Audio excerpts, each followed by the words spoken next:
저는 그 혼자 있는 걸 좋아해요. 호랑이처럼 바위 위에 혼자 있는 거. 그래서 서재 주로 아침에 새벽에 나오면 그냥 어떤 때는 새벽에 올라갔는데 아침 새벽 예배 마치고 올라가면 밤 11시에 내려올 때도 있습니다. 그러니까 거의 이렇게 혼자 보내는 시간이 많고, 그런데 사람을 그렇게 많이 만나고 뭐 사람이 그리고 쫓아다니고 그렇지는 않아요. 근데 우리 안기장 목사님과 함께 아까 그런 말씀드렸어요. 목사님, 좀 목사님하고 있으면 참 편하고 마음이 편합니다. 이유가 저는 신사적인 사람, 그리고 예의가 깍듯하고 신사적인 분하고 함께 있으면 저는 피곤하진 않은데, 가끔 이렇게 이제 선을 넘어갔다 왔다 갔다 하는 이런 분들하고 있으면 너무 피곤해요. 근데 우리 목사님은 제가 목사님이 저보다 더 연상이신데도 항상 보면 깍듯한 신사분이시고, 그리고 항상 이렇게 대해 주시는 모든 면에 있어서, 그래서 우리 목사님하고 함께 있으면 마음이 좀 편합니다. 그런 얘기를 했습니다. 어쨌든 참 좋은 목사님 만난 여러분들이 복이고, 저렇게 신실하게 정말 복음 안에 진리를 전하기를 애쓰시고 연구하시는 이런 목사님 만난 여러분들이 복이고, 또 2024년 한 해 동안에 그런 축복 여러분에게 또 넘쳐나길 축원합니다. 할렐루야. 옆에 있는 사람이다. 됩니다. 다시요. 됩니다. 예. 자, 오늘 말씀은 우리가 이제 보니까 3주 후면 명절이 돼요. 제가 이렇게 보면서 여기는 시어머니, 시아버지도 계시고 며느리 입장도 있는데, 요즘에는 나이가 70이어도 며느리더라고요. 어른이 계신 연세가 이제 많으시다 보니까. 그래서 오늘은 이 3주 후면 명절인데, 제가 목회를 하면서 해결해야 될 문제가 또 하나 있었습니다. 그게 명절이었습니다. 이 새신자들, 이제 새신자들, 불신자들을 전도해서 그 사람을 하나께 열심히 양육을 합니다. 몇 달 후면은 1년에 2번 오는 게 명절이에요. 추석이나 설날이 오면 성도들이 막 은혜 받고 가요. 은혜 받고 시댁에 다녀오면 신앙이 툭 떨어져 옵니다. 그 안에 시댁 간의 갈등, 또 그 명절을 보내면서 부부 간의 갈등, 그런 데서 오는 것 때문에 신앙이 뚝 떨어져서 오는 거예요. 그래서 이 기복이 이렇게 애써서 양육시켜 놓으면 명절 지나면 이렇게 되고요. 또 간신히 세워놓으면 또 명절이 지나면 2번씩 홍역을 앓는 그런 어떤 영적 흐름이 이어지질 않는 겁니다. 그래서 이 사람들을 어떻게 훈련을 시킬까? 그래서 생각했던 게, 명절이 오면 명절이 오기 한 1, 2주 전부터 해서 명절 훈련을 시켜왔습니다. 우리가 어떻게 명절을 지내고 이 명절을 통해 나도 살고 내 집안도 살고 우리 부모도 살고 우리 온 집안이 다 예수 믿도록 전도할 수 있을까? 그리고 놀라운 변화가 일어났습니다. 우리 성도들이 명절이 오면 명절이 스트레스가 아니라 명절을 기다리는 명절이 됐어요. 명절을 준비하고 내가 모든 걸 다 준비하고 있으니까 명절이 기다려지는 명절이 됐고, 그리고 명절을 다녀오면 신앙이 쑥 성장합니다. 막 간증거리가 나오는 거예요. 제가 그 작은 거지만 하나 실천했더니 이런 우리 가정의 변화가 있었어요. 그런 어떤 뿌듯함, 그런 속에 명절이라고 하는 것이 내가 보고 내가 배운 이 복음의 삶이 실천할 수 있는 장이 되고, 그걸 실천하면 신앙이 쑥 성장하는 계기가 되고, 그러니 명절을 다녀오면 성도들이 해처럼 밝아지고, 그렇게 1년, 2년, 3년, 4년, 5년이 가는 사이에 시댁 식구들이 다 예수를 믿고 예수를 영접하고, 제일 먼저 가장 교회를 기뻐하고 아내를 지원해주는, 남편이 믿는 남편도 있지만 믿지 않는 남편도 있지만, 믿지 않는 남편이라 할지라도 아내가 교회 가는 것, 아내가 신앙생활하는 것을 적극적으로 후원해주고 지원해주는 남편이 된 겁니다. 그러니 저희 교회가 한 출석 500명 성도가 되는데, 코로나 전에는 약 70명 정도의 평신도 사역자가 매일 아침 10시 반이면 교회로 달려 나옵니다. 70명이 풀타임 평신도 사역자입니다. 그런데 코로나 기간 동안에 남편의 실직도 또 여러 가지 그런 이유가 있어서 일자리를 나갈 수밖에 없는 환경이 돼서 지금도 40명 이상이 아침 10시 반이 되면 교회로 달려나와서 함께 훈련하는 교회가 될 수 있었던 것은 시댁과 남편의 절대적인 지원이 있기 때문에 그런 거예요. 교회 가라, 얼마든지 교회만 가라, 이런 시댁. 그러니까 그것이 다른 것이 아니라 이 명절을 어떻게 넘길 것인가, 어떻게 준비할 것인가에 이 훈련이 있었습니다. 여러분, 명절 증후군이라고 하는 게 있죠. 명절이 오면 속에 쓰리고 가짜 기부스까지 판매한다잖아요. 그래서 가짜 기부스를 사가지고 가짜 기부스를 하는 거예요. 그리고 어머니 저 팔 다쳤어요. 그리고 안 내려가는, 세상에 있을 수 없는 그런 얘기들 아닙니까?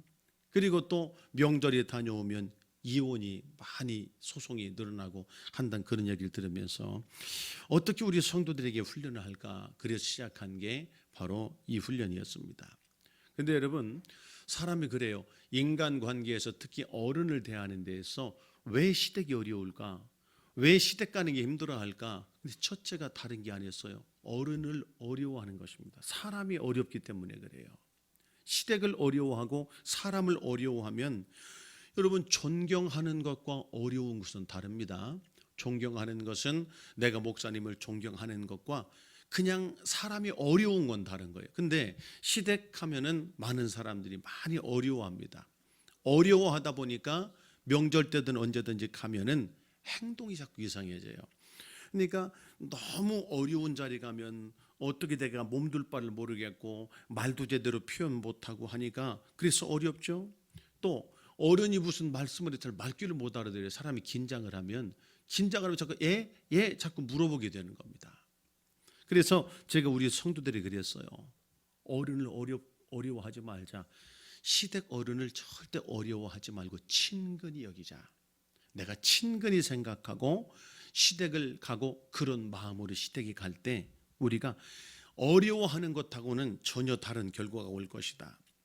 저도 그래요. 저도 제 며느리가 철이 꽉 찬 며느리라 저를 막 어려워하고 제가 있으면 저쪽으로 피해 앉고 이러면 제가 너무 힘들 것 같아요. 제가 여기 앉아서 며느리는 막 저쪽으로 피해 다니고 저를 어려워한다면 제가 알아서 저 뒷방으로 피해야 될 것 같아요. 근데 차라리 그런 며느리보다는 조금은 철이 없는 며느리처럼 아버님 저랑 저기 좀 같이 가요. 아버님 저것 좀 들어주세요. 아버님 요것 좀 까주세요. 마늘 갖다 놓고 이것 좀 썰어주세요. 차라리 그러면 저는 그런 며느리가 좋겠다는 생각을 했어요. 저희 집사람이 우리 아버님 굉장히 권위적이고 저희 어머님도 굉장히 고전적이십니다. 그래서 제가 9남매의 8째입니다. 9남매의 8째. 진짜는 11형제의 10번째입니다. 근데 둘은 옛날에 먼저 가시기도 하시죠. 그래서 9남매 8째다 보니까 저는 언제나 어머니 아버님이 다른 아이들 할아버지 같은 그런 연세셨어요. 근데 우리 집사람은 또 저보다 7살이 어립니다. 24살에 시집을 왔어요. 24살에 대학을 졸업하자마자 시집을 왔으니 뭘 알겠습니까? 근데 저희 집에 우리 형수님은 어머니 아버지를 굉장히 어려워하는, 너무 어려워하는 그런 분이고, 이 사람은 24세 시집을 하는데 어른을 어려워하지 않아요.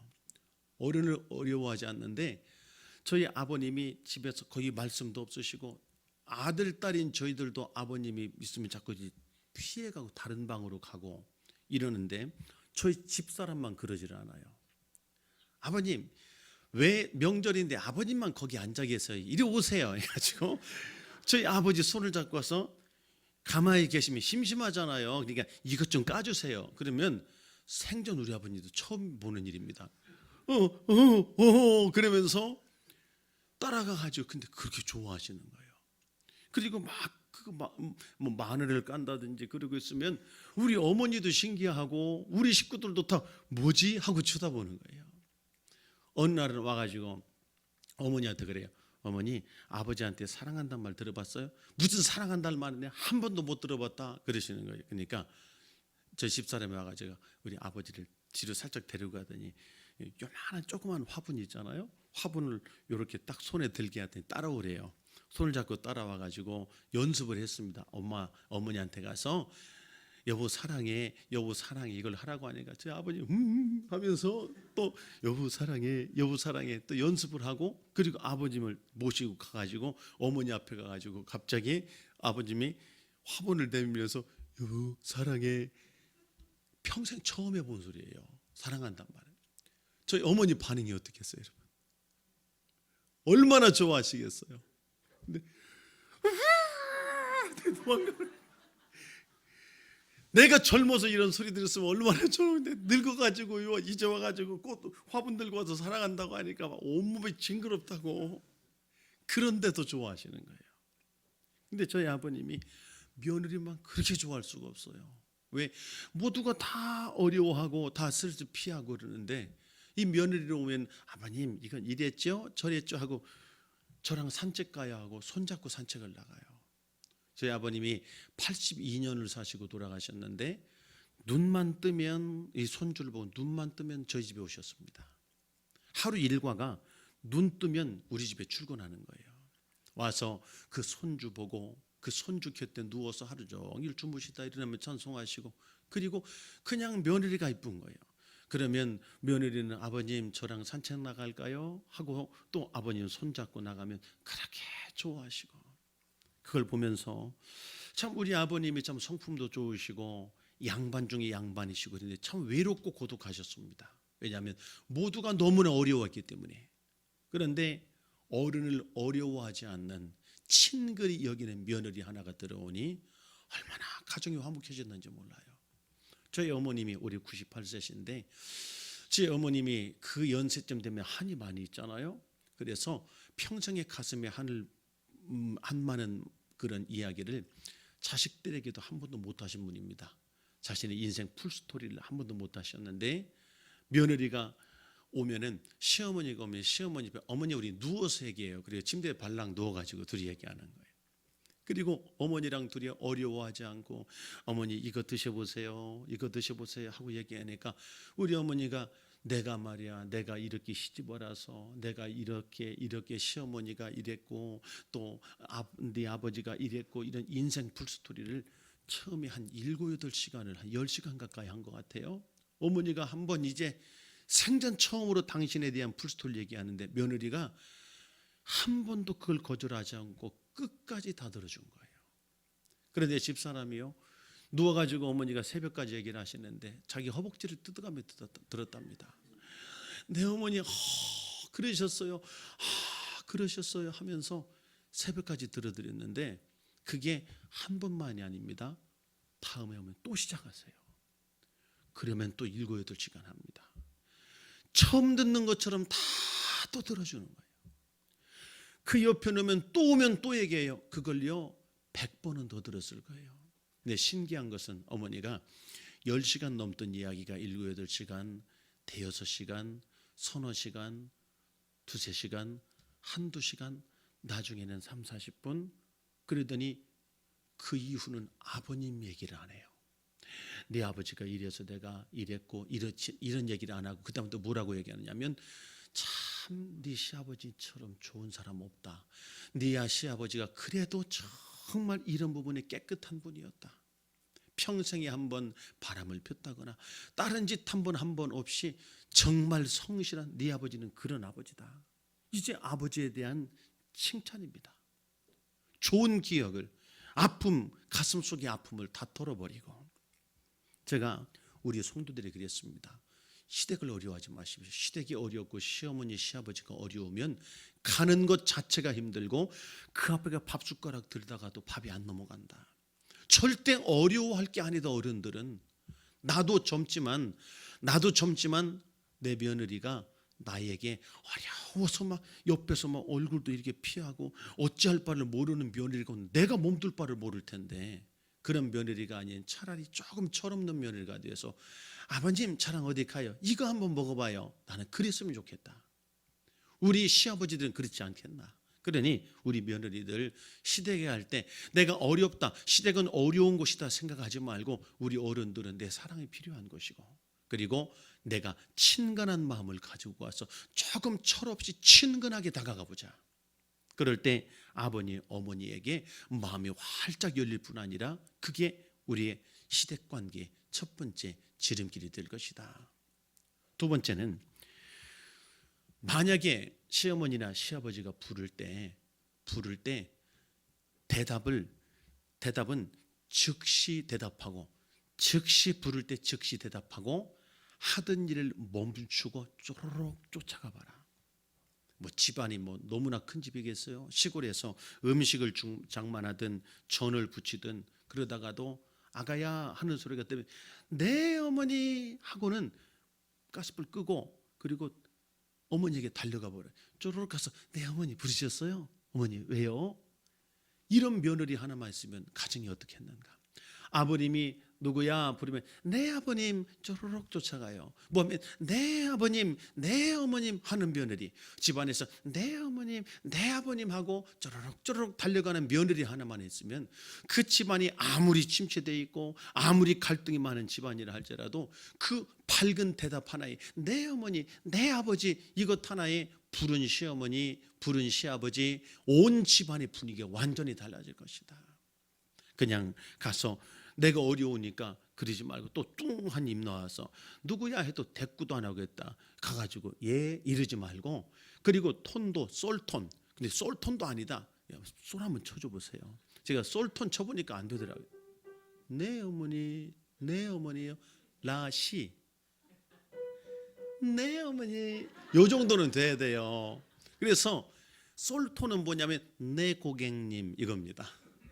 내 고객님은 내 고객님은 아니 내 고객님. 그런데 우리가 내 어머니 할 때는 시 아니면 높은 도도 좋다. 그러니 어머니가 부를 때 내가 힘들어도 내가 조금 힘들어도 내가 살고 내 가정이 살기를 원한다면, 내 가정이 회복되기 원한다면 어머니가 부를 때 내 어머니 하고 하던 일을 멈추고, 거기서 내 어머니 말씀하세요 이게 아니라 하던 일을 멈춰놓고 가가지고 내 어머니 무슨 말씀하시는 거 있으세요? 이 한마디가 온 집안을 완전히 새롭게 할 것입니다. 여러분 이번에 며느리 되신 분들 물론 시어머니 시아버지가 어려울 수도 있고 친근할 수도 있겠지만은 시어머니 시아버지는 어렵다 이런 마음을 내려놓고 친근히 다가가 보시고 조금은 철없는 짓도 한번 해보시고, 그리고 또 집안에서 부르는 소리에 내 어머니 한 번만 해봐도 여러분 분위기는 완전히 달라지게 되는 거죠. 그 제가 세 번째로 우리 성도들에게 명절에 갈 때 꼭 선물을 준비하되 미리 참 우리 어른들에게 뭐가 필요할까 한번 생각해보고, 맨날 홍삼만 사가지 말고 내가 뭐가 필요할까, 우리 어머니 장갑이 필요할까, 아니면 목도리가 필요할까, 아니면 우리 어머니 지난 겨울에 갔다 와 보니까 외투가 조금 그랬으니 올해는 따뜻한 오리털 옷이라도 한번, 거위털 옷이라도 한번 장만해 볼까 하면 얼마든지 세일할 때 싸게 살 수 있는 게 있어요. 내가 작은 정성이라도 꼭 필요한 걸 선물을 한번 준비하고, 그 다음에 꼭 시골 어른들에게, 우리 어른들이 꼭 필요한 게, 진짜 어른들에게 필요한 것은 현금입니다. 이 돈입니다. 뭐라도 병원이라도 가야 되고 누구 오면 용돈이라도 주고 해야 될, 이것이 어른 되면 많이 궁하기 때문에 우리가 어른을 위해서 조금이라도 저축하고 조금이라도 내가 준비해서 내가 어머니 아버지 앞에 봉투를 꼭 준비하고, 대부분 며느리들이요 가족들이 하는 실수 중에 하나가 다 이 볼일 보고 이제 올라오면서 챙겨가지고 어머니 용돈 좀 하세요 하고 이렇게 드리고 오는데, 절대 그러지 마라. 뇌물은 먼저 주는 것이다. 일 끝나고 주는 게 아니다. 그건 품삯이다, 품삯. 그러니 우리가 어머니에게 먼저 가면은 우리가 가지요. 그래서 어머니도 마중을 나오고 이 며느리도 차선드립니다. 어머니 하면서 밝게 달려가 손을 꼭 잡으면서 그 손에 선물과 함께 용돈을 꼭 한번 쥐어주라 그랬어요.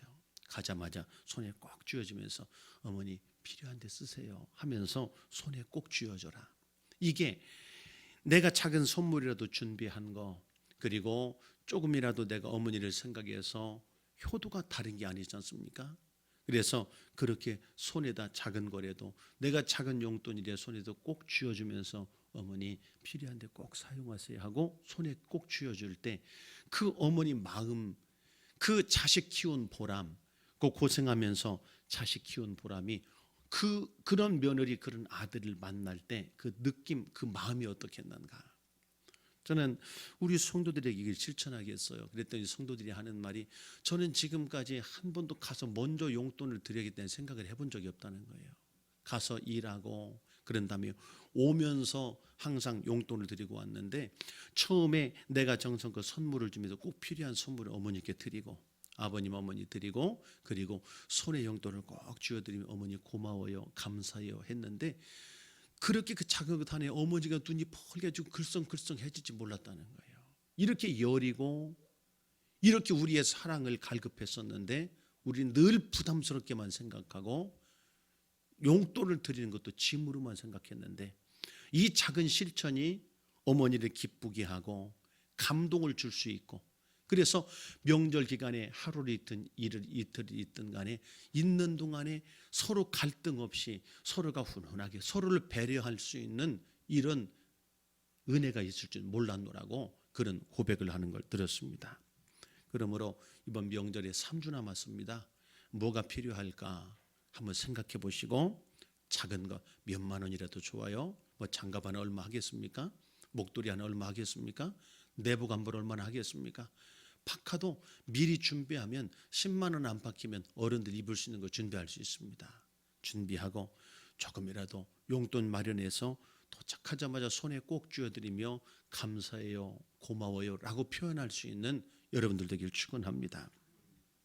그리고 또한 우리 성도들에게 제발 명절 동안에 우리가 그것도 선물이지만 최고의 선물은 내 아들, 내 며느리, 내 사위, 내 딸이 화목한 모습이다. 제발 설령 갈등이 있었다 할지라도 시댁에 가기 전에 친정에 가기 전에 둘이 먼저 풀고 가라. 거기서 먼저 우리 시댁 가니까 우리 내가 미안해 하고 서로 풀고 그리고 두 사람이 밝은 모습으로 어머니 하고 들어가고 있는 동안에 뭐 거리낌 있어서 뭐 왠지 그냥 안 싸우는 것 같으면서 티격태격하면서 뭔가 불편한 기류가 흐르는 것을 어른들이 얼마나 불편하겠어요. 그리고 저희는 형제들이 많다 보니까 누님이 이렇게 왔다 가고 하잖아요. 우리 어머니 아버님이 누가 좀 힘들어하는 뭐 소리를 듣고 뭐 하고 나면요 1년 내내 그 딸을 다시 볼 때까지 불편해합니다.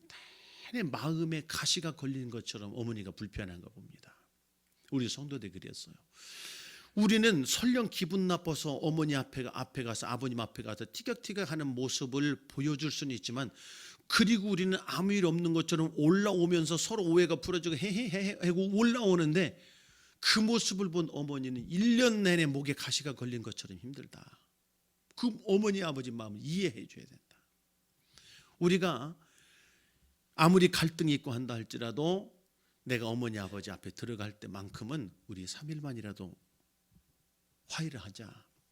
그리고 들어가서 서로 화목한 모습, 서로 웃는 모습, 온 가족의 행복한 모습을 보여주고 올 수 있다면 그것이 어머니 아버님이 1년 내내 우리를 생각하며 내가 너희만 생각하면 걱정이 없어. 내가 몇째를 생각하면 뭐 잘 사는 건 아니지만 내가 몇째를 생각하면 마음이 편해. 그게 효도고 그게 부모님에게 줄 수 있는 우리의 모습인 것이다. 그래서 절대로 시댁에 가든 친정에 가든 서로 그런 모습을 보여주지 말자고 했습니다. 뿐만 아니라 시댁에서는 우리 아내가 예민할 수밖에 없어요. 여러 가지 긴장되고 또 여러 가지 그런 상황에서 남편이 시댁에 아내가 갔을 때 항상 아내를 배려해 줄 수 있는 마음을 갖고 가길 바랍니다. 그래서 작은 거라도 수고해서 여보 고마워. 아내가 애쓰는 모습 보면 내 어머니 하고 그러면 여보 고마워. 이런 작은 표현 하나가 아내로 하여금 다시금 힘을 얻고 시댁을 위해서 희생할 수 있는 그런 또 힘이 나지 않겠습니까? 그러므로 서로 존귀히 여기고 그리고 서로를 배려해 줄 수 있고 그러는 명절 기간 될 수 있길 바랍니다. 그리고 성도들에게 꼭 부탁하네. 절대로 속 얘기하지 마라 그럽니다. 부모님에게 가서 절대 속 얘기하지 마라. 시댁에 가서요. 시어머니가 이런저런 얘기하다가 뭐 내가 더 안다. 뭐 우리 아들이 그렇지. 그러니까 며느리가 그때 어머니 이제 아셨네요. 제가 어떻게 살았는지 이러면은 시댁에 가서 남편에 대해서 뭐 이건 이래요. 이 남자가 뭐 이래요. 우리 남편이 이래요 하고 속상한 얘기하면 가자는 개편이지. 안 그래요? 여러분 팔이 밖으로 굽을 일이 없어요. 만약에 며느리가 저한테 와서도 자꾸 제 아들 흉을 본다면 아무리 며느리가 예뻐도 저도 부담스럽고 싶죠. 그게 뭐 이렇게 기분 좋게 들리겠습니까? 이상하게 그것이 꼭 저를 욕하는 것처럼 들리더라고요. 그러니 여러분, 내 앞에 와서 남편 흉보는 며느리가 이쁠 수 있을까? 그리고 그 얘기 듣고 기분이 좋을 수 있을까? 그래서 제가 그랬어요. 절대로 힘들어도 친정에 가서도 속 얘기하지 마라. 어머니가 딸이 와서 엄마 내가 어떻게 사는지 알아? 내가 저 인간 때문에 어떻게 사는지 알아? 자기는 시원하다고 와서 어머니에게 얘기가 갔지만 엄마는 평생을 사는 동안에 그 딸만 생각하면 가슴이 콱콱 막히는 거예요. 이 가슴이 이 병들어요. 그래서 제가 우리 성도들에게 그런 부탁을 했어요. 우리가 명절에 갈 때 리스트를 적어가자. 그래서 우리가 자랑할 것이 무엇일까? 시댁에 갈 때 우리 아들, 우리 딸, 우리 가정에 자랑할 것들을 한번 적어보자. 적어가지 않으면 안 되니까 금방 잊어버리니까 이번 우리 아들 뭘 했어요? 우리 딸이 어떻게 했어요? 학교 가서 무슨 칭찬 들었어요? 뭘 참 잘해요? 이걸 적어가지고 가서 할머니, 할아버지 앞에서 어머니 우리 아들이 이번에 뭐 이거 했어요? 우리 딸이 이번에 뭐 잘했어요? 그러면 그 얘기 한마디에 어머니는 그렇게 좋아할 수가 그래 우리 손자가 그랬어 학교 가서 그리고는 그걸 또 시켜보고 또 물어보고 금방 조금 있다가 그래 우리 손자가 뭐 잘했어 그걸요 뭐 5번 10번을 얘기하셔요. 그게 그렇게 행복한 거예요. 그러면서 너무 행복해 하시고 또 남편 칭찬을 적어가고 또 친정에 갈 때 아내 칭찬을 적어보자. 그리고 시어머니 시아버지 앞에서 남편 칭찬을 해보고 또 친정에 가면 장인 장모 앞에서 아내 칭찬을 적어가 보자. 아 우리 남편이 이런 남편이에요. 참 이런 부분에 너무 자상하고 이런 사람이에요. 이런 사람이 하면 어머니가 그래요. 아이고 네가 착하니까 그렇지. 내 아들 속 다 알아. 어머니가 다 알아요. 어머니가 다 야, 다 아는데 네가 착하니까 그런 거지. 우리 아들 그런 애가 아닌데 네가 착하니까 그러면서 어머니는 오히려 며느리 편이 되면서 아들한테 이놈아 너 잘해라. 네 부인 너같이 착한 부인 없다.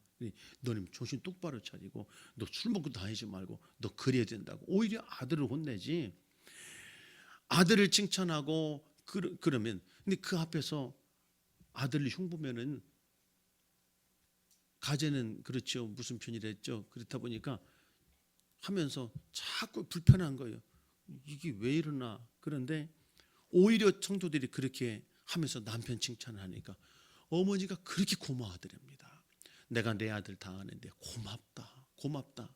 저희 어머니는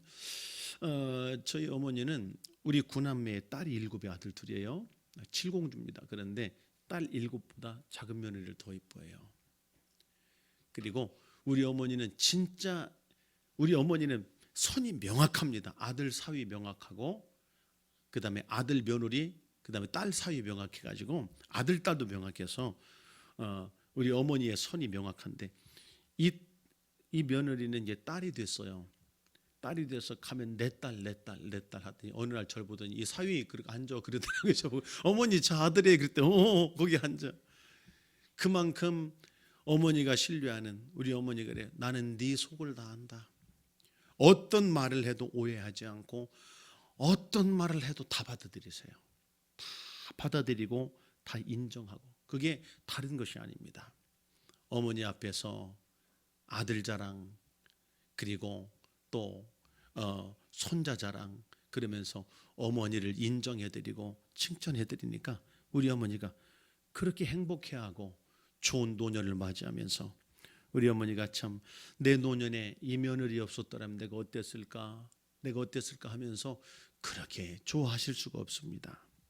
그래서 여러분들 이번 명절에 가실 때 이번 명절에 꼭 한번 적어보십시오.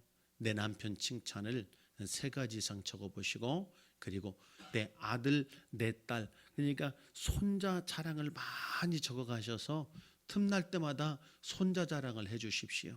그게 어머니가 행복할 수 있는 최고의 행복이고 또한 관계를 열어가는 축복의 길인 줄 믿습니다.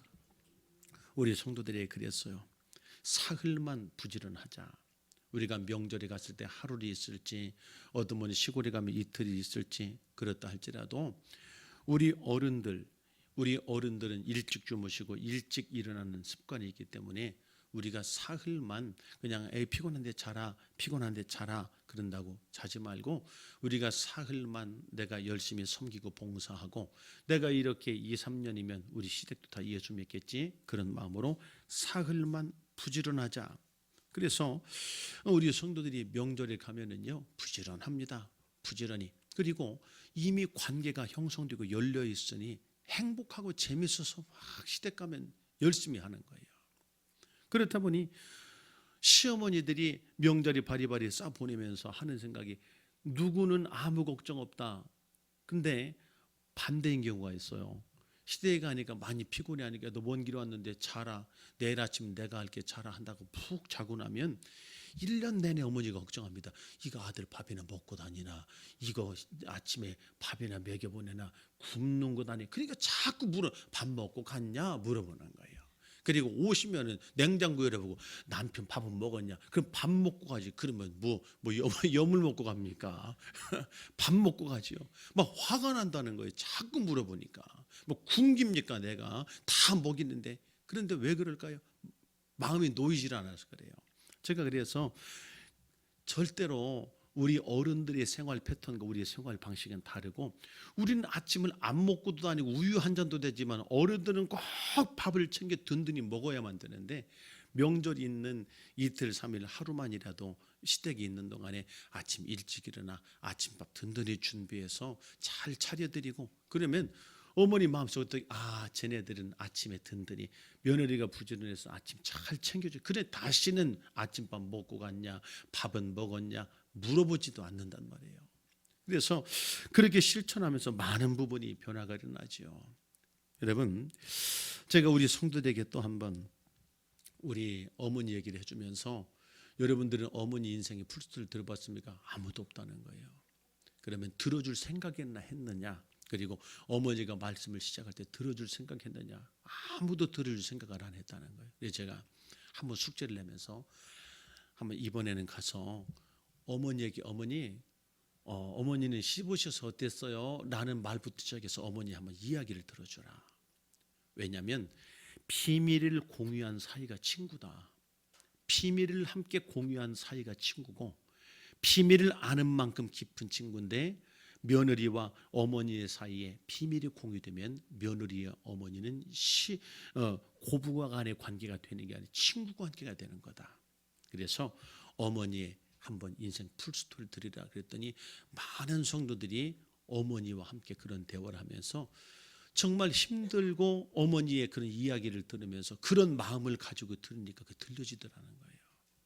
그리고 어머니의 인생 풀스토리를 들어드리면서 그 어머니가 고맙다고, 자신의 인생을 그렇게 한번 얘기할 수 있는 것이 어디 있었겠어요. 그러면서 성도들 사이에 그런 명절이 이제는 부담스럽고 힘들고 가기 어려운 명절이 아니라, 그렇게 준비하고 그렇게 기도하고 명절을 기다리고, 내가 또 명절에 시댁 가서 끼칠 영향을 생각하니 기다려지는 명절, 기대되는 명절이 됐다는 겁니다. 저는 명절 앞두고 남편들에게도 꼭 부탁을 합니다. 남편들에게 아내를 위로해 주십시오. 시댁에 가는 며느리들의 입장, 당신이 그런 입장이라면 어떤 생각이 있습니까? 강씨 소굴에 소씨 하나가 들어오는 거예요. 내가 다 어려운 시댁에 내가 갈 때 아무도 내 편이 없다고 생각할 때 얼마나 힘들 겁니까? 그래서 남편이 언제나 든든한 지지자가 돼주고 우군이 되어주고, 그리고 너무 편하게가 아니라 그냥 편하지 않게 살짝이라도 고마워. 그렇게 해줘서 고마워. 우리 어머니 까다로운데 당신이 잘 맞춰줘서, 아까 어머니 그럴 때 당신 그렇게 해준 게 고마워하고, 내가 아내의 수고, 아내의 노고에 대해서 마음을 표현해 줄 때 아내는 다시 힘을 얻을 수 있지 않습니까? 남편들이 대부분 그래요. 와가지고 무슨 얘기를 하면 네가 이 집에 시집와서 강씨 집안의 천사가 돼야지, 그런 소리 하지 마라 그러는데, 그렇지 않아요. 누군가 남편도 함께 해줄 수 있어야 될 줄 믿습니다. 이번에 우리 남편 된 분들 계시죠? 며느리 아내를 명절에 꼭 칭찬해 주십시오. 격려해 주시기를 축원합니다. 그리고 시댁에서 아내를 존중해 주라 그렇게 말합니다. 여러분, 시댁에서 아내를 어떻게 취급하느냐에 따라 전혀 다른 거예요. 제가 전도사 때 교회에 아주 좀 괜찮은 부부가 있었어요. 근데 그 남편은 꼭 밥 먹고 나면 꼭 물을 떠다 아내에게 갖다 물을 주고 아내에게 꼭 존댓말을 쓰고 아내를 모든 교인들 보는 앞에서 굉장히 아내를 소중히 여깁니다. 그러니까 모든 교인이 다 그분을 소중히 여겨요. 함부로 아무도 대하지 못합니다. 왜냐하면 남편이 너무 아내를 소중히 대하기 때문에 깍듯이 대하고 먼저 아내를 남편이 배려해 주기 때문에 제가 그걸 보고는 바로 이런 거구나. 그리고 우리 성도들이 그랬어요. 여러분, 시댁에서 내 아내의 위치는 내가 아내에게 대하는 만큼이다. 내가 아내에게 함부로 에이 물 떠와 뭐해 이렇게 하면 형수님 물 주세요. 지 마누라 놔두고 형수님 물 주세요입니다. 이마 물 줘요. 고모 물 따다 주세요. 지가 갖다 먹지. 젊은 놈이 벌떡 일어나 어린 것들이 갖다 먹어야 되지. 앉아가지고 왜 막 시켜 먹으니까요. 근데 내가 귀히 여기고 소중히 여기면 남들도 함부로 못하는 겁니다. 그래서 명절에 꼭 하면은 내 아내를 존중하고 시댁에서 내 아내를 그리고 친정에 가면 내 남편을 깍듯이 대접해줘라. 깍듯이 대접해주고 깍듯이 위해줄 때 더 친정에 잘할 수 있는 마음도 생길 뿐 아니라 친정에서 남편의 위치도 남편에 대한 보는 눈도 그렇기 때문에 우리가 서로를 존중하는 모습을 꼭 배려하는 모습을 그 마음을 가지고 시댁과 친정을 가라고 그렇게 부탁을 합니다. 뿐만 아니라 우리 남편들에게 시댁과 친정을 꼭 동등하게 대우해 주십시오라고 부탁합니다. 왜냐하면 선물을 살 때도 우리 어머니한테 살 건 이걸 준비하고 친정 갈 거 요만한 걸 준비합니다. 용돈을 준비할 때도 자기 친가에 갈 때는 요만큼 준비하고 또 처가에 갈 때는 요만큼만 해도 된다고 생각합니다. 그런데 지혜로운 사람은 그렇지 않아요. 조금 더 준비하면 돼요. 선물을 사더라도 우리 집에 어머니께 드릴 것 그리고 장모님께 드릴 것 똑같이 준비하고 그리고 용돈을 드리더라도 어머니에게 드릴 것만큼 또 장모님, 장인 어른에게 드릴 것 똑같이 준비해서 그리고 가서 고맙게 감사함으로 인사를 하고 그럴 때 아내가 그렇게 고마워할 수가 없어요. 그래서 우리 성도들에게도 절대로 친정과 시댁을 차등 두지 말고 오히려 더 챙겨라. 여보 우리 장인어른 더 드려야 돼. 우리 장모님 더 좋은 거 해드려야 돼. 그래도 며느리들은요 딸들은 아니야 그런 게 어딨어 이거면 돼. 우리 용돈도 없는데 괜찮아요 하고 자기들이 알아서 준비를 하는 건데 자꾸 준비를 하는데 여기는 자꾸 더 준비하라고 하고 용돈 더 준비하라고 거기 왜 이렇게 많이 넣어 이렇게 되면은 서로 갈등이 생기는 거예요. 그래서 절대 그러지 말고 양가를 갈 때 오히려 남편이 양가를 동등하게 잘 준비해서 그렇게 섬길 수만 있다면 얼마든지 며느리는 그 명절 기간 동안에 즐거움으로 기쁨으로 섬길 수 있기 때문에 그렇게 준비해 가도록 가르치고 있습니다. 뿐만 아니라 우리 남편 여러분 돌아오는 길에 귀를 1시간만 열어두시고 입을 1시간만 닫아두십시오. 돌아오는 길에 차에서 이건 이렇고 말이야 저건 저렇고 어머니가 왜 이런 말을 하고 하면 남자가요 자꾸 어머니 표를 들어. 어머니가 뭐 몰라서 그러는 거지 뭐 그랬나? 그러면 어머니가 이러고 갑자기 시어머니가 눈앞에 있는 거랑 똑같은 거예요. 난 아파가지고 이거 시어머니가 이래서 속상하고 내가 이랬는데 어머니가 왜 그랬는지 몰라. 그러면 옆에서 막 어머니를 대변하고 화를 벌컥 내고 조용히 못해? 다 그렇게 사는 거야. 뭐 이러니까 이 마음에 이게 해결이 되지 않는 겁니다. 그래서 우리 남편들에게 돌아오는 차 안에서 눈 딱 감고 눈 감고 운전하면 되니까요. 귀를 열고 입 딱 다물고 1시간면 그랬구나. 그랬어. 아 그랬어 하고 1시간만 들어줘라. 1시간만 들어주면 대전에서 올라오려면 겨울에 명절 4-5시간 걸리잖아요. 나머지 서너 시간 조용히 아내는 잠잘 것이다. 근데 그 1시간을 못 들어줘서 어머니 편을 들거나 화를 내면 내내 오는 내내 차 안에서 말도 못할 고성과 싸움과 갈등 속에 올 것이고, 그게 1년이 뭡니까? 쌓이고 쌓이면 해결할 수 없는 문제가 될 것이다. 아내는 상황을 모르는 게 아니에요. 그렇다고 시댁을 피할 수 있는 것도 아닙니다. 어머니가 그렇다고 내가 바꿀 수 있는 것도 아닙니다. 그냥 여자는 그렇다는 겁니다. 우리 남자분들, 제가 남자와 여자의 언어를 준비할까 이걸 할까 많이 고민하다가 어제 이 말을 했기 때문에 지금 이걸 하는 거예요. 여자는 그렇다는 거예요. 남자한테 해결하라는 게 아닙니다. 그런데 남자는, 이 문제 해결 중심의 뇌를 가진 남자는 그것을 다 해결하라는 걸로 드는 거예요. 그러니까 남자는 1시간을 들어요. 머리가 꼬여버립니다. 막 분노가 일어나고. 그래서 뭐래, 남자들이 쟤는 어떡하라는 소리야 이 소리를 자주 해요. 나보고 어떡하라는 소리야, 우리 어머니하고 인연을 끌어난 소리야, 이렇게 나와요. 여자는 누가 어떡하래 그럽니다. 지금까지 그랬잖아, 내가 언제. 이게 남자와 여자의 말이에요. 이런 차이가. 이분은, 여자는 1시간 차 타고 오면서 내가 이랬었고 내가 이렇게 힘들었고 이렇게 힘들었는데 내가 이걸 이렇게 풀었고 내가 참고 있냐고 견뎠어, 내가 이걸 했는데 이랬어 라고 자기 마음을 얘기하는 것뿐이에요. 그럼 남자는 그걸 들으면서 아 그랬구나, 그랬어, 아이고 고마워, 그랬어, 따라합니다. 그랬구나, 그랬어, 오 저런. 이거면 되는데 이 뇌는 그렇게 못 들어요.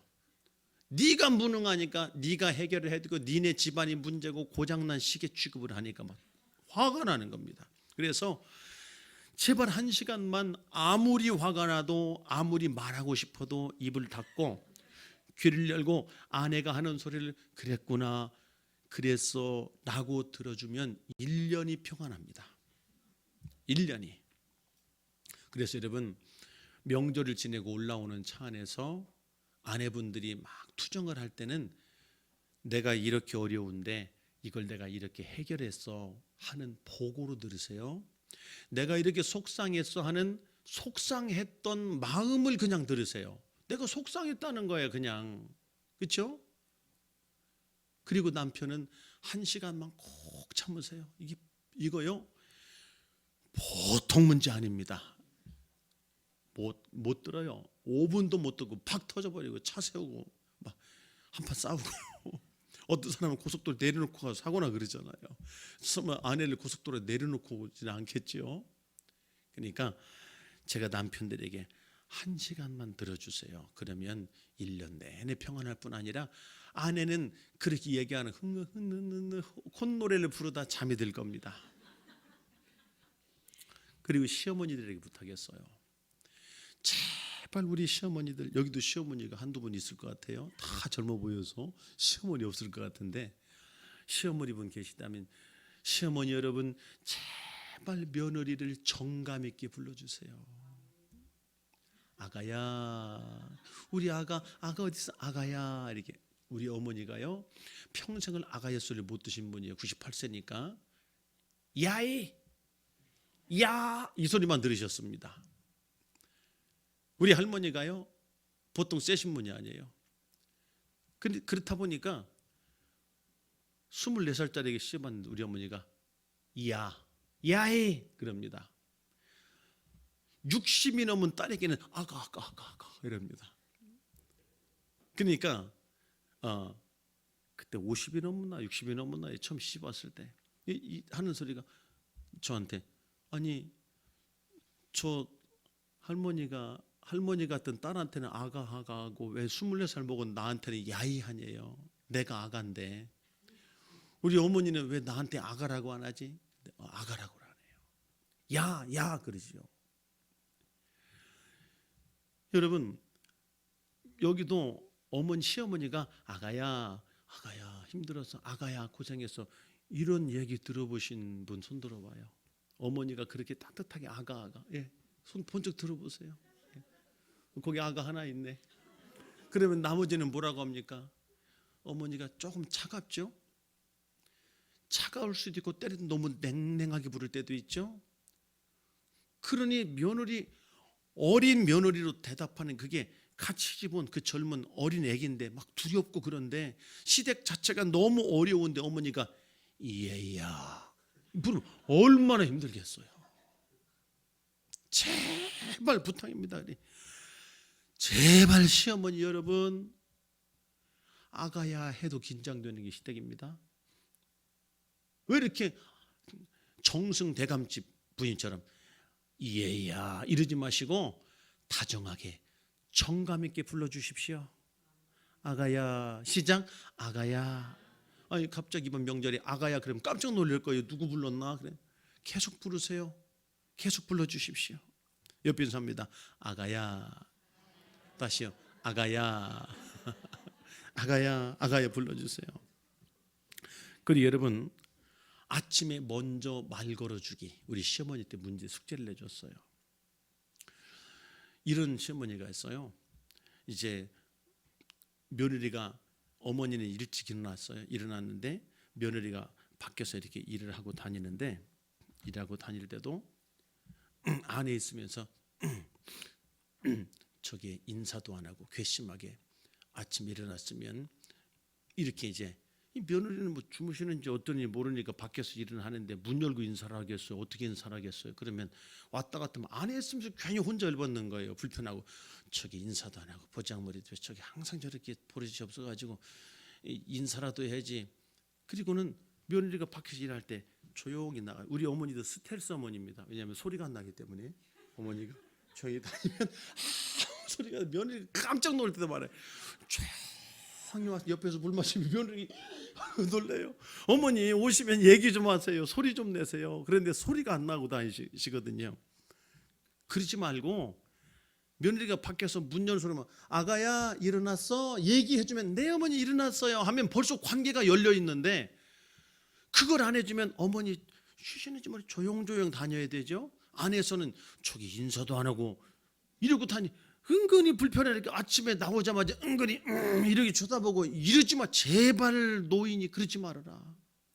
시어머니가 어른이 뭐냐, 먼저 된 게 어른이니까 그냥 일어났으면 며느리 소리가 나면 며느리가 소리 나 못 봐도 아가야 일어났어? 먼저 해주면 안 됩니까? 그러면 굉장히 자존심이 상하고 권위가 떨어지나요? 얼마나 고맙겠어요. 그래서 며느리는 당연히 어머니 하고 해야 돼요. 근데 며느리가 못 볼 수가 있단 말이에요. 그리고 우리도 언젠가는 시어머니가 된단 말이에요. 그때 우리 성도들에게 그랬어요. 여러분, 우리는 지금은 며느리지만 계속 며느리가 아닙니다. 우리 시어머니가 됩니다.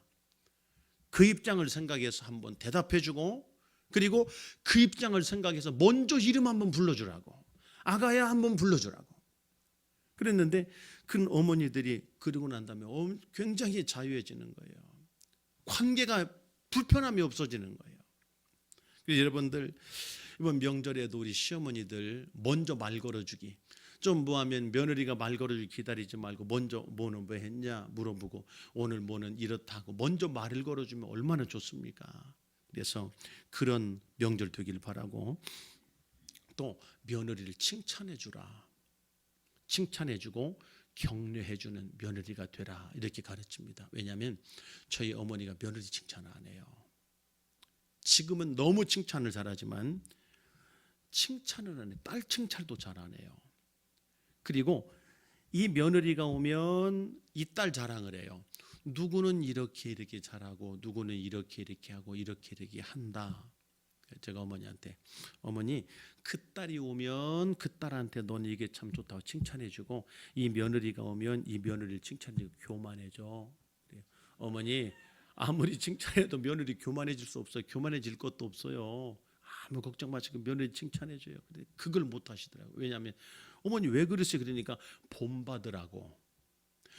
칭찬해주면 교만해져서 그럴까 싶고, 잘하는 딸에 대해서 얘기를 자꾸 해주면 듣고 본받으라고. 근데 그렇지 들리질 않아요.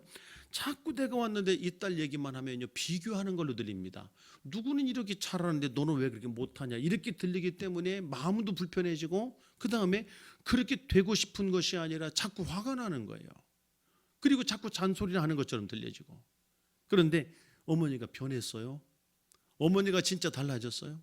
지금은 며느리를 보기만 하면 칭찬합니다. 그러니까 고부간에 좋아질 수밖에 없는 거예요. 여러분, 며느리 아무리 칭찬해도, 그리고 부족하면 부족한 대로 그 어린 나이에 시집 와서 그렇게 살림하고 그렇게 하니까 얼마나 이쁩니까? 아주 고맙고. 그러니까 자꾸 내 기준에, 내 눈에 뭐 이런 거 마음에 안 들고 저기 마음에 안 들고 이것이 아니라, 잘하는 게 하나라도 있다면 자꾸 부족한 게 10가지 말하기보다 잘한 거 하나를 칭찬해주고 격려해주고 칭찬해주고 격려해줄 때 성숙해지고 더 성장하는 사람이 되지 않겠습니까? 그래서 우리 어머니들, 누구라도, 핀자는 누구라도 할 수 있습니다. 그보다 잘하는 거 하나라도 꼭 칭찬해 주시길 바랍니다. 그리고 우리 시어머니들에게 꼭 부탁하는 것 중에 하나가, 우리 어머니 보면서 배운 거예요. 점심에 이렇게 먹고 하면서, 아침 먹고 나면, 아침 추석날 설날 아침 먹고 나면 금방 점심을, 배부른데 또 점심 먹어야 되잖아요. 그러면 어머니 꼭 하면, 있는 거 대충 먹자 그러십니다. 있는 거 대충 먹자. 그리고 꺼내놓으면 또 한상 돼요. 그리고 그거 먹고 치우려면 또 이만큼 쌓아놓고, 그거 먹고 나면 또 사과 먹어야 되죠.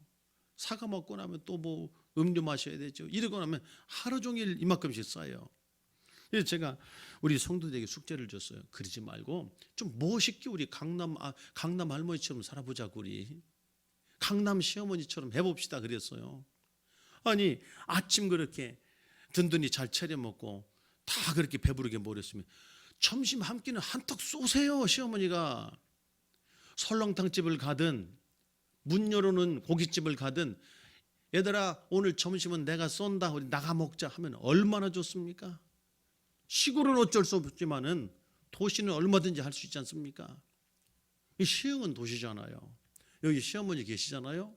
며느리가 왔어요. 아침 밥 다 먹은 다음에 딱 치운 다음에, 얘들아 오늘 점심은 내가 쏠게, 나가서 먹자. 그러면 어디 식당 열어놓은지 다 찾아냅니다, 애들은.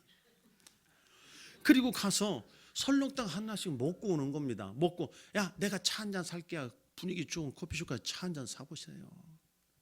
그리고 돌아오면 얼마나 설거지 할 일 없죠. 시댁에 와서 어머니가 점심 사주고 차 한잔 사주고 돌아올 때 얼마나 고맙고 얼마나 좋겠어요. 그래서 제가 우리 시어머니들한테 제발 이 얘기 하지 마. 있는 것 대충 먹자. 대충 없습니다.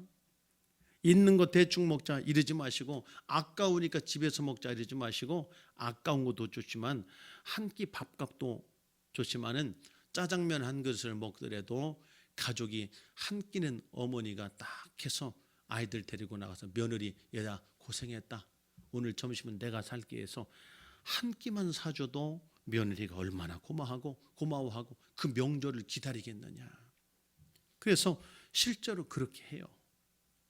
그리고 끝으로 친정 가는 길에 시어머니에게 부탁합니다.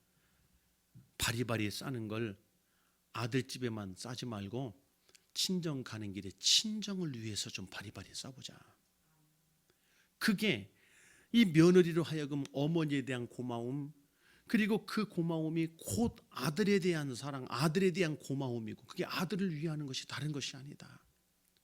그러니 친정 갈 때 이거 싸주고 저거 싸주고 그냥 맨손 보내지 말고, 이거 네 친정 어머니 갖다 드리라, 이거 맛있는 거 갖다 드리라, 내가 농사는 이거 한번 갖다 드리라, 이것 드려봐라. 다 드려도 결국 친정 가지고 가면 도로 자기 차에 싸서 보냅니다. 그거 뭐 친정 어머니가 차 있는 거 싹 꺼내겠어요.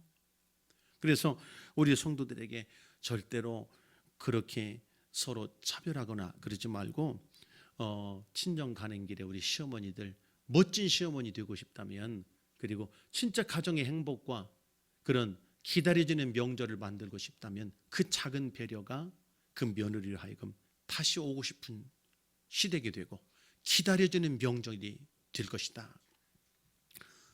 그리고 정말 몇 년이 가기 전에 그 며느리 내 어머니 어머니 그러셨어요. 어머니 우리 남편이요. 어머니 정말 고마워요. 우리 남편 이렇게 잘 키우시 너무 감사하고 우리 남편이 이렇게 자상하고 이런 남편이에요.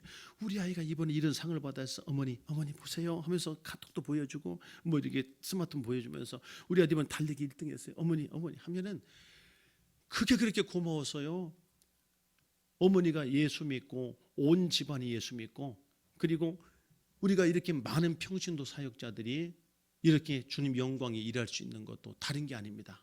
그런 가정 사역이 바탕이 되고 그런 든든한 우군이 우리 시어머니가 우리 딸 이번에 구역장 됐다고요. 꽃바구니 보냈어요.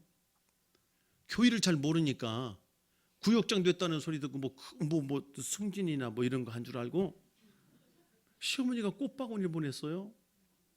그리고 남편이 아내의 적극적인 후원자가 돼서 맞벌이 아닙니다. 그냥 마음껏 주님 위해서 쓰임 받을 수 있도록 그렇게 후원해주고 하다 보니까 우리 성도들이 그렇게 많은 사람들이 쓰임 받는 그런 평신도 사역자들이 서게 된 것이죠. 여러분 이번 언어 훈련 제가 목회를 하면서 도대체 이걸 어떻게 풀어갈까 하는 그런 부분이었습니다. 교회 안에 이 꼬여있는 인간관계를 어떻게 풀어갈까? 교회 안에 이런 걸 어떻게 풀어갈까 하다 이건 이렇게 표현해 봅시다. 한 몇 가지 언어 훈련을 여러분과 함께 했고 그리고 신앙이 성장하다가 명절을 지내고는 막 오는 갈등 명절 때마다 오는 이 갈등 명절도 한 일주일 쉬잖아요. 뭐 전부터 시작해서 갔다 와서 뭐 2주 이상 3주 가까이 공백이 생기다 보니까 신앙이 뚝뚝 떨어지고 하는 이런 부분을 어떻게 이 기간을 상승곡선을 탈 수 있을까? 그래서 가서 작은 실천을 만들어주고 작은 실천이 스스로를 맞추고 오면 스스로가 대견해서요. 명절이 끝나고 오면 막 자랑하고 싶어서 교회로 오는 겁니다. 벌써 상기돼 가지고 와서 이랬노라고 와서 자랑하고 싶어서 막 달려오는 교회. 그리고 명절을 다녀오면 본인의 신앙이 쑥 성장하고 본인이 체험할 수 있는 세상이 빛이 되고 세상이 소금이 되고 그래서 어둠을 밝히는 하나님의 사람들로 세워지는 그런 훈련 아주 작은 훈련들이지만 그중에 아주 작은 명절 훈련 중에서도 한 부분을 여러분들에게 소개해드렸습니다. 한번 잘 생각해 보시면 나의 이런 작은 실천이 어떤 변화를 가지고 올 것인가 그리고 앞으로 지속적으로 목사님과 함께 언어 훈련 그리고 또 이런 훈련들을 통해 여러분들이 변화를 스스로 몸으로 체험하고 그리고 하나님께 영광 올려드리는 멋진 우리 시흥세샘교회 여러분들 다 되기를 축원합니다. 축원합니다.